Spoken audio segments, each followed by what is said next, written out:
sebagai dasar negara. Ini kan sangat memprihatinkan. Tidak sedikit 9,5% itu tidak setuju. Itu sangat-sangat banyak. Padahal kita Indonesia itu apa? Yang bisa merekatkan Indonesia bertahan sampai 79 tahun seperti sekarang adalah Pancasila. Saya ingin menyampaikan sebuah dialog pertemuan antara Gus Tito dengan Insinyur Soekarno di Geneva. Geneva itu beran miri. Pernah ke beran ya? Oh belum. Niki beran niki lurus, nganan. Nah, niki miri itu Geneva. Ingatan aku bukan Oxford. Jadi Pak Miftah ini alumni Ohio University. Jadi di Geneva ketika ketemu antara Pak Karno dengan Josip Broz Tito, Presiden Yugoslavia pada saat itu, ada dialog yang luar biasa antara dua pemimpin besar dunia saat itu. Broz Tito, Pak Karno bilang saat itu, Tuan, kalau nanti sepeninggalannya kira-kira bagaimana nasib negara Anda? Apa jawab Broz Tito? Saya tidak khawatir karena tentara kami sangat kuat, sangat besar. Lalu Broz Tito tanya kepada Pak Karno, gimana Tuan kalau negara Anda nanti sepeninggalannya? Saya tidak khawatir karena kami punya way of life yaitu Pancasila. Sekarang sejarah membuktikan tahun 2003 Yugoslavia pecah, hancur negaranya menjadi 6 negara. Indonesia alhamdulillah sampai saat ini bertahan. Mudah-mudahan utara bila yang memiliki. Amin.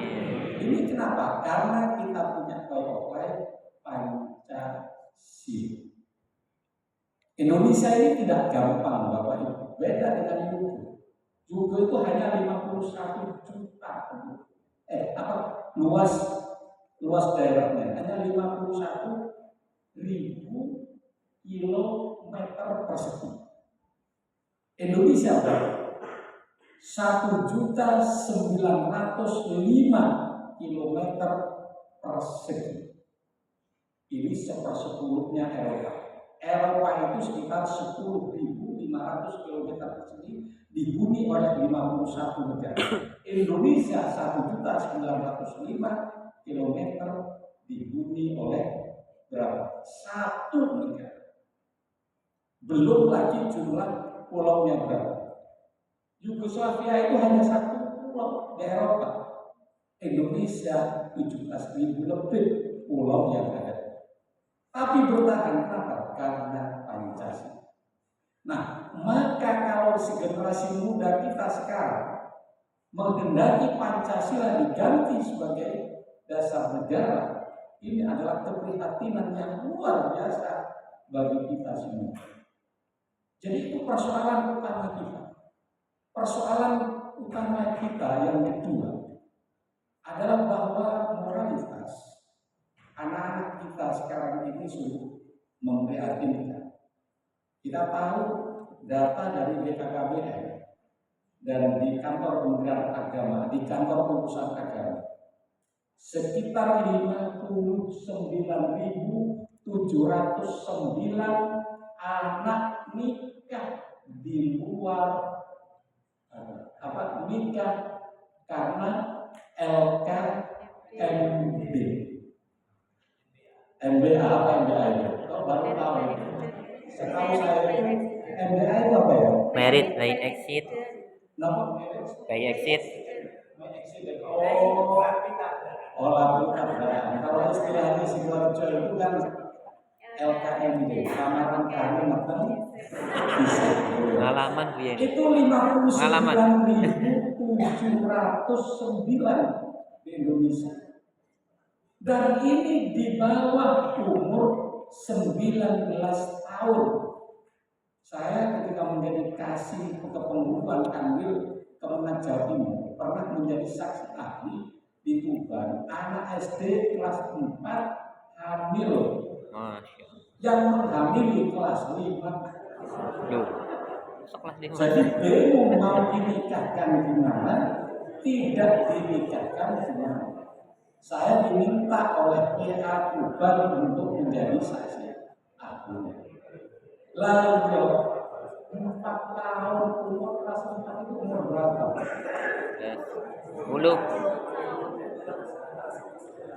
11 pokoknya. Mungkin sering dengar temannya apa itu ikan apa itu Salindri. salindri. Denny Caknan. Dokter. Itu nanti malah diproses. Jadi itulah kondisi kita, Bapak Ibu sekalian. Kemudian yang lebih diperhatikan lagi sekarang ini, sekitar 62% anak-anak di kota besar tidak bisa baca Al-Quran. Ini luar biasa. Keprihatinan yang luar biasa. Anak-anak seharusnya dekat kitab suci dengan kitab sucinya. 62% di kota-kota besar itu tidak bisa baca Al-Quran. Maka Ngawi, mau saya Ngawi, sejak saya masuk tanggal 28 Oktober tahun 2024 kemarin ke Ngawi, saya langsung ada gerakan namanya Gemah Ngaji, gerakan Madrasah Ngawi Mengaji. Semua madrasah, semua warga madrasah, mulai dari kepala madrasah, para guru, tenaga pendidikan, siswa-siswi wajib bisa baca Al-Quran. Kalau sampai bulan Mei nanti tidak bisa baca Al-Quran, maka akan kita evaluasi sebagai kepala madrasahnya, akan kita evaluasi sebagai gurunya, dan anak-anak apabila lulus dari madrasah ternyata tidak bisa baca Al-Quran, maka kita akan melakukan pembinaan pada mereka sampai mereka bisa baca Al-Quran. Ada namanya gamisan, gerakan Kamis Hataman Al-Quran. Itu kami lakukan di Ngawi ini karena berangkat dari keprihatinan banyak anak-anak kita yang tidak bisa baca Al-Quran. Maka ini kami berharap panjenengan punya tanggung jawab besar di sekolah-sekolah mulai dari TK, SD, SMP, SMA, SMK di Kabupaten Ngawi. Panjenengan punya PR yang sangat besar. Maka apa yang dilakukan oleh Fakultas Kependidikan, Fakultas Tarbiyah dan Ilmu Kependidikan YIN Ponorogo ini adalah hal yang luar biasa untuk meningkatkan kompetensi guru. Paling tidak 4 kompetensi dasar itu kita miliki. Pertama, kompetensi pedagogik, kompetensi profesional, kompetensi sosial, dan kompetensi kepribadian. Itu paling tidak panjenengan kuasai betul itu. Saya yakin yang ada di sebelah saya, ada Pak Miftah, ada Bu Aris, ada Bu Retno, akan membawa, mengajak panjenengan diskusi. Dan kalau sudah buku itu, rasanya kalau diajak ngomong seperti ini, hanya satu pihak, hanya mendengarkan kurang pas. Jadi nanti akan mengajak panjenengan diskusi bagaimana meningkatkan kompetensi panjenengan. Harus diberi masukan apa dan bagaimana caranya agar guru-guru yang berjumlah 418 se-Kabupaten Ngawi ini mampu meningkatkan minimal 4 kompetensi. Saya sudah bilang sama Pak Yusuf, tolonglah kita belajar bagaimana guru-guru itu mau dicoba kira-kira guru agama itu ngajinya gimana. Loh ya, betul, karena macam-macam, ada yang hafid, ada, saya yakin ada, hafidhah ada, kemudian ada yang bisa baca Al-Quran yang sudah makharijul hurufnya sama tajwidnya paham, ikhfa, ibhar, turunah, misalnya majalis mufasilnya gimana, mat wajib mutasilnya gimana, ada yang hanya bisa tapi tidak bisa tajwid dan makharijul hurufnya, atau tidak kurang mantap. Ada guru yang tidak bisa ngaji, ada. Maka ini harus dipilah itu apa? Didata itu. Lah, maka harus didata ini betul. Iya.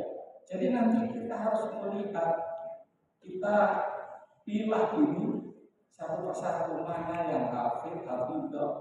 Kami kerjasama dengan di sini ada namanya Tarsana. Ya, Tarsana itu adalah metode belajar Al-Quran yang bisa untuk anak-anak dan bisa untuk orang tua. Kenapa kami bekerjasama dengan itu? Karena itu asli produk kami. Nah, panjenengan wajib hukumnya meningkatkan kompetensi. Belajar tidak bisa tidak belajar. Saya dulu saya ini untuk lolos dari Al-Fatihah itu waktu kita yang namanya an-na'am, jadi antara alif dengan ain itu beratnya luar biasa. Apakah ini masuk panjangnya satu alif atau 3 alif misalnya, itu luar biasa. Berarti untuk Fatihah saja itu butuh waktu 3 bulan. Memang di kitab Ta'limul Muta'allim itu kan memang waktu zaman ini tidak bisa belajar, kemudian hanya sementara. Maka panjenengan dikumpulkan sekarang di sini untuk bersama-sama membuka kita bersama bagaimana kita itu meningkatkan kompetensi. Tidak mungkin meningkatkan kompetensi hanya dalam waktu berapa hari ini. 1 hari tidak mungkin. Maka kompetensi itu butuh bertahun-tahun, dan itu harus dimulai dari panjenengan semua. Kami sekarang di Kementerian Agama bekerja sama dengan Basnas.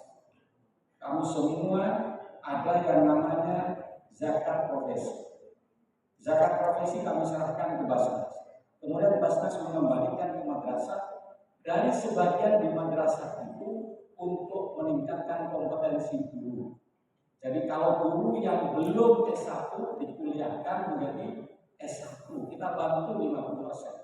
Kalau yang sudah S1 bagaimana dia bisa S2? Kalau sudah S2 bagaimana dia bisa S3?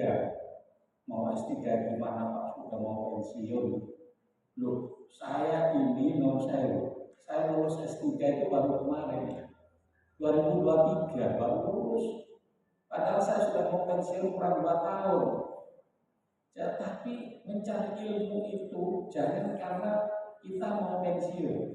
Saya dulu sama kayak saya, begitu mau mondok itu izin ke Kiai, mau sekolah, mau kuliah saya di UIN Sunan Ampel Surabaya, yaitu S1, S2 Unsur, S3 UIN 1 program. Pesan Kiai cuma beliau bilang begini, kamu mencari ilmu jangan keluar dari 2 hal. Yang pertama, niatkan karena mencari ridho Allah. Yang kedua, menghilangkan kebodohan. Jangan diniatkan untuk mencari pekerjaan. Kalau diniatkan mencari pekerjaan, kamu tidak akan mendapatkan pekerjaan. Tapi kalau kamu mencari ridho Allah, apapun akan didapatkan. Itu saya pegang betul. Maka panjenengan walaupun umur berapa, tidak usah berpikir tentang umur, maka terus meningkatkan kompetensi panjenengan. Satu hari ini adalah pemantik dari Fakultas Tarbiyah dan Ilmu Kependidikan IAIN Ponorogo. Ini pemantik bagi panjenengan untuk meningkatkan 4 kompetensi tadi. Kompetensi pedagogi, kompetensi profesional, kompetensi sosial, dan kompetensi kepribadian. Inilah Bapak Ibu, kepribadian ini dari panjenengan sendiri. Saya pikir panjenengan harus bisa menjadi teladan di tengah anak-anak kita. Jangan sampai misalnya nonsewu, karena sudah banyak yang P3K, awalnya honorer, kemudian menjadi P3K, kemudian melirik ke guru yang ada yang di sebelah kita. Ini kok ada foto Natal nih, kok bagus. Kemudian bilang sama istrinya, sama suaminya, mama, saya ada pekerjaan di sekolah, insya Allah pulang jam 9 malam. Wah, itu pertanda ya, sudah mau kiamat.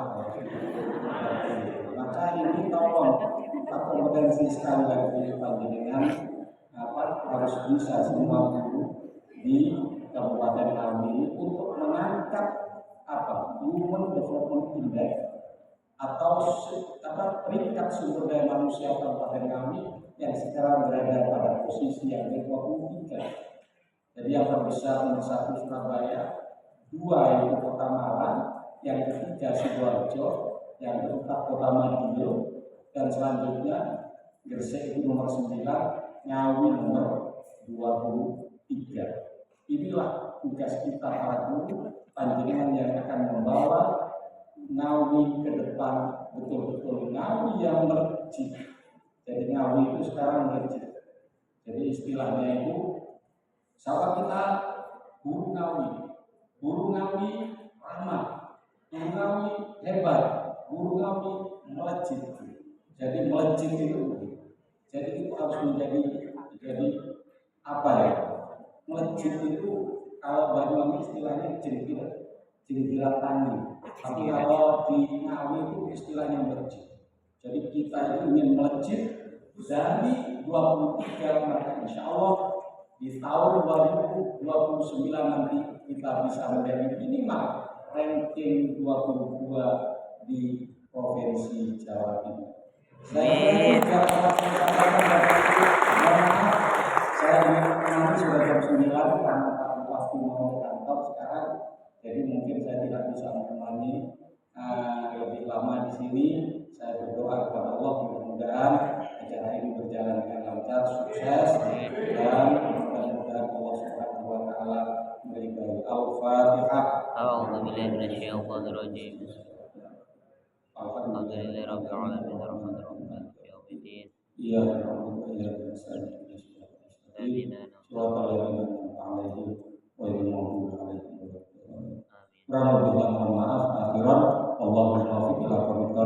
Assalamualaikum warahmatullahi wabarakatuh.